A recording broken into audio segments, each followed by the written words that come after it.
In this lecture, we'll be taking a look at the geography of the Italian peninsula as we get ready to study ancient Rome.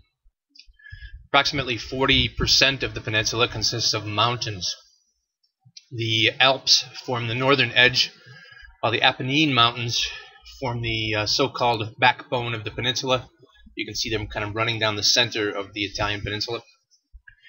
The climate of Italy varies widely. In the northernmost and central regions, the climate can range from humid subtropical to humid continental. The coastal areas have mild winters and fairly hot and dry summers. During the winter, the higher altitude regions are quite cold and they have considerable snowfall. Let's take a look at seas near the Italian peninsula.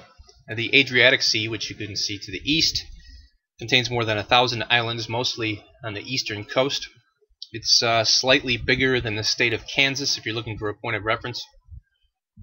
It's fairly shallow to the northwest as you approach Venice, the city of Venice, only about 50 feet deep, and gradually gets deeper as you go further to the southeast. The Ionian Sea, which you can see in the lower right-hand corner, is named after a Greek mythological figure named Io. She was a priestess, if I remember correctly, who was seduced by Zeus, and because Zeus's wife found out, he turned her into a cow, and she was forever, the punishment she had to suffer was that she was forever stung by a fly. Well, I mean, if you think about it, it goes on for an infinite amount of time, being bitten by a fly. The Ionian Sea, getting back to our point here, is also one of the most seismically active regions in the world. There are numerous active volcanoes and relatively frequent earthquakes in its basin. The reason for this is that the Africa plate and the European plate collide here in the region of the Ionian Sea. The Ionian Sea also has the deepest recorded point in the Mediterranean in a trench known as the Calypso Deep. It's close to the Greek coast, which is over 3 miles in depth. Ligurian Sea, we're going up now to the upper left-hand corner, named after the Ligures people, who were kind of north of the Etruscans, if you've done your reading already. It's kind of sandwiched in between Corsica and the northern Italian coast. The sea has a maximum depth of a little over a mile. Finally, the Tyrrhenian Sea, which you can see a little further to the south, bounded by Corsica and Sardinia to the west, the region of Tuscany to the east, and the island of Sicily to the south. It has some very deep pockets as well, with a few spots approaching 3 miles in depth. As mentioned earlier, the Apennine Mountains form something of a backbone down the Italian peninsula. They are relatively young in geological terms. They're continuing to grow, although admittedly at millimeters per year. They're about 750 miles long.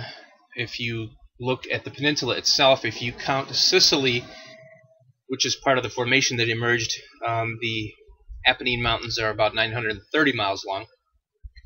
The name probably is Celtic in origin. There's a Celtic root word, pen, P-E-N-N, that means mountain peak, although there are some linguists and historians who take issue with that.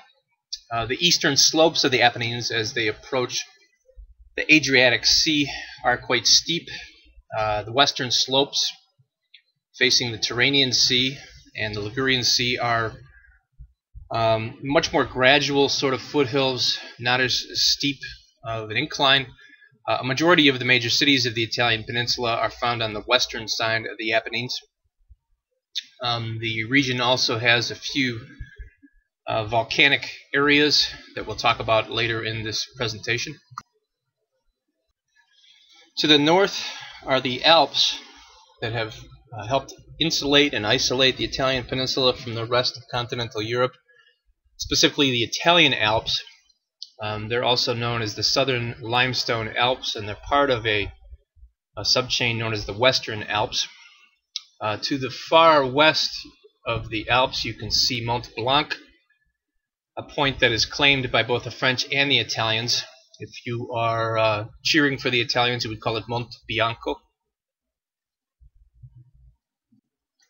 Here is a vista of Mont Blanc or Monte Bianco. The name in both French and Italian translates as White Mountain. As you can see, there's a lot of snow there. This is the highest mountain in the Alps. It's the highest mountain in Western Europe and in the European Union itself, at just under 16,000 feet. Mont Blanc or Monte Bianco is also called La Dame Blanche, French for the White Lady, or Il Bianco, if you prefer the Italian for the White One. Let's turn now to some of the major rivers in Italy. The Po River is the longest river in Italy. It is also quite wide. At its widest point, it's a little over a quarter mile in width. The river empties into the Adriatic Sea, as you can note on the map, south of the city of Venice. There's some debate about the origin of the name of the Po River. A number of linguists and historians suggest the name is associated with an archaic word, perhaps Celtic in origin, meaning bottomless, due to the fact that some sections of the river have unusual depth. The Rubicon, this is a river whose name is derived from the Latin word for red. It's relatively short, only about 50 miles in length, but important to history, as we will see, and you probably have learned in your reading already. Tradition had it that soldiers had to disband before crossing the Rubicon and returning back to Italy in the Roman era. Julius Caesar, however, faced a dilemma that you'll read about in your text. His famous quote, "The die is cast, I have crossed the Rubicon."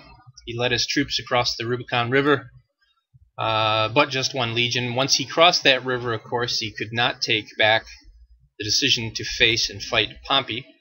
So crossing the Rubicon has become a euphemism for a point of no return or no turning back. The Arno River is approximately 150 miles in length. It cuts through the modern city of Florence. The city of Florence, due to the proximity to the Arno, has been prone to periodic flooding throughout recorded history. In particular, a 1966 flood eroded the flood control embankment in Florence. About 40 people were killed, which of course is a tragedy, but in addition, millions of works of art and rare books were destroyed by the flood, and the cultural value of these lost items is really incalculable. The Tiber River, another one of these rivers with an unknown origin in terms of name. The name is probably Etruscan, maybe Celtic. It seems to be related to the word water in both languages. It is also known as the Favus River, or the Blonde River, due to its slightly yellowish tint from the silt. It's about 250 miles long. It is the third longest river in Italy. The depth of the river varies widely. Depending on the season, it can be as little as 7 feet deep and as much as 20 feet deep, so there are some periodic flooding problems, although the Italians have built a number of dams to control the water. The Tiber was also considered by the Romans to be the waterway into which Romulus and Remus, the mythical founders of Rome, were thrown into as infants. Mount Vesuvius. It is the only volcano on the European continent to have erupted in the last 100 years. It is most famous for a 79 CE eruption. Mount Vesuvius at that time, when it erupted, is one of the deadliest and most famous eruptions in human history. An estimated 16,000 people died in that 79 CE eruption, and several towns were completely buried. Most notorious of these towns was Pompeii, which was buried under 15 to 20 feet of volcanic ash and rock as a result of this eruption. Vesuvius has erupted many times since, and today it's considered to be one of the most hazardous volcanoes in the world. This is due to the fact that there's about 3 million people who live within its blast radius. and it is the most densely populated volcanic region on the planet. And this brings to a close our brief look at the geography of the Italian peninsula.